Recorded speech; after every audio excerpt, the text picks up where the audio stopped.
కోతకు గురవుతున్న కాకినాడ ఉప్పాడ తీర ప్రాంతానికి రక్షణ కల్పించేందుకు తాను ఎంపీగా ఉన్నప్పుడు ప్రధాని నరేంద్ర మోడీని కలిసి విజ్ఞాపన చేయడంతో జాతీయ తీర పరిశోధన కేంద్రం అప్పట్లో సుమారు 320 కోట్ల వ్యయంతో రూపొందించిన కాకినాడ ఉప్పాడ తీర ప్రాంత రక్షణ ప్రాజెక్ట్ నేడు కార్యరూపం దాల్చిందని వైఎస్ఆర్సీపీ పిఠాపురం నియోజకవర్గ ఇన్ఛార్జ్ మాజీ ఎంపీ వంగగీత విశ్వనాథ్ తెలిపారు. పిఠాపురం పట్టణంలోని పార్టీ కార్యాలయంలో వంగగీత విశ్వనాథ్ ఏర్పాటు చేసిన మీడియా సమావేశంలో తాను ఎంపీగా ఉన్నప్పుడు కాకినాడ ఉప్పాడ తీర ప్రాంత రక్షణ కోసం చేసిన కృషిని ఆమె వివరించారు. తీర ప్రాంత రక్షణకు నిధులు విడుదల చేసిన ప్రధాని నరేంద్ర మోడీకి ప్రత్యేక ధన్యవాదాలు ఆమె తెలియజేశారు. ఈ మీడియా సమావేశంలో మున్సిపల్ కోఆప్షన్ సభ్యులు గండేపల్లి బాబీ, పార్టీ పిఠాపురం పట్టణ అధ్యక్షుడు రావుల మాధవరావు, పార్టీ మహిళా విభాగం కాకినాడ జిల్లా అధ్యక్షురాలు వద్దినేడి సుజాత శ్రీనివాస్, కొత్తెం దత్తుడు, మున్సిపల్ కౌన్సిలర్లు పెదపాటి రాజేష్, బోనుదేవ, పెదపాటి నాగేశ్వరరావు, పార్టీ నాయకులు అడప రఘు, వజ్రపు బాబీ, ఉలవల భూషణం, పితాని కాశీ, బొజ్జ పెదకాపు, పాపిరెడ్డి, బోనాసుల శివ, ఓరుగంటి చక్రం, బత్తిన రాజశేఖర్, సురవరపు అయ్యన్న, సందక శ్యామలరావు, ఖండవిలి చినలోవరాజు తదితరులు పాల్గొన్నారు. నాకు ఈ 2 రోజుల క్రితం నాకు తెలిసింది ఏంటంటే ఒక 318 కోట్లతో మన తీర ప్రాంతానికి సంబంధించిన ప్రొటెక్షన్ కోసం టెట్రాప్యాడ్స్తో ప్రొటెక్షన్ చేయడానికి ప్రాజెక్టు శాంక్షన్ అయినట్టు తెలిసింది. నాకు చాలా సంతోషమైంది.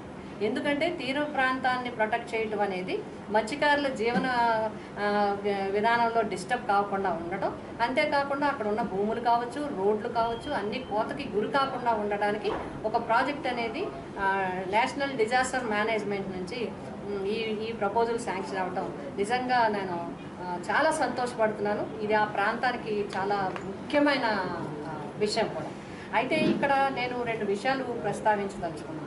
ఒకటి, ఇక్కడ నాకు తెలిసినంత, నాకు వచ్చిన సమాచారం ప్రకారం 318 కోట్లలో ఇంకా 2-3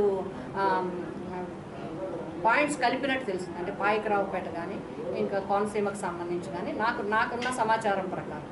అయితే ఇక్కడ మనకి ఏంటంటే ఎన్టీపీసీ దగ్గర నుంచి మాయాపట్నం వరకు, అట్లాగే కోనపాపపేట దగ్గర ఇంచుమించుగా ఒక 1/2 కిలోమీటర్ వరకు ఉండొచ్చు మ్యాక్సిమం.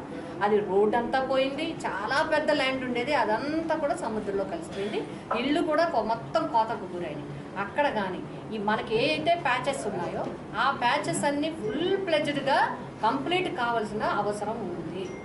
దానికి ప్రస్తుత ప్రజాప్రతినిధులు ప్రత్యేకమైన శ్రద్ధ పెట్టాలి. స్థానిక ఎంపీ గారు వీళ్ళందరూ కూడా ప్రత్యేకమైన శ్రద్ధ పెట్టి మన ఉప్పాడ ప్రాంతానికి సంబంధించిన ప్యాచ్లన్నీ అందులో ఇంక్లూడ్ అయితే కనుక మనం ఫుల్ ప్లెజ్డ్గా విజయం సాధించినట్టు అవుతుంది.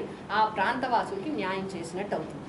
ఇక్కడ 2019 నుంచి సీఎంఓ నుంచి జగన్మోహన్ రెడ్డి గారి యొక్క సహకారంతో సీఎంఓ నుంచి కానీ, అదేవిధంగా ఎంపీగా అప్పుడు మిథున్ రెడ్డి గారు వీళ్ళందరూ కూడా నాకు చాలా సపోర్ట్ చేశారు.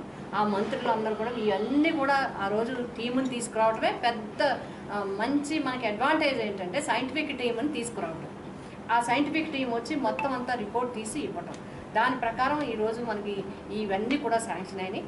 ఇది మాత్రం చాలా చాలా చాలా ముఖ్యమైన అంశం శాంక్షన్ అయింది. కాబట్టి మేమందరం కూడా ఆ ప్రాంత ప్రజల తరఫున, మత్స్యకారుల తరఫున, ఆ తీర ప్రాంత వాసులందరి తరఫున హృదయపూర్వకంగా మోడీ గారి ప్రభుత్వానికి నేషనల్ గవర్నమెంట్ నుంచి, నేషనల్ డిజాస్టర్ మేనేజ్మెంట్ నుంచి ఇది శాంక్షన్ అవుతుంది. కాబట్టి వారికి, హోంమంత్రి గారికి, ఫైనాన్స్ మినిస్టర్ గారికి, నిర్మలా సీతారామన్ గారికి మా హృదయపూర్వక ధన్యవాదాలు.